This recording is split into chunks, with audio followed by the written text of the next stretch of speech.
be loyal to your future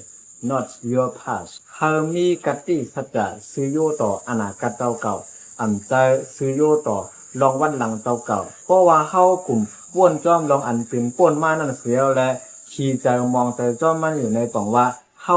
มีกติสัจจะซื้อโยต่อลองวันหลังเฮานั่นแหละเฮาจังอำหัดมันไหลเพราะว่าเฮาเอาใจ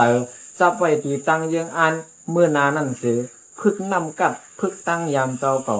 เฮากว่าถึงมันไหลในป่องว่าเฮาซื้อโยต่ออนาคตเก่าและลองอันเฮาถูกลีซื้อโยต่อนั่นเป็นอนาคตเก่าในว่าอ่ำจะลองวันหลังเฮามีจะเฮาให้เฮ็ดไรต่อลองวันหลังอันเป็นยากล้องเฮานั่นคือม่วนถึงมันเดี๋ยวก็เฮามีตั้งคัดหาร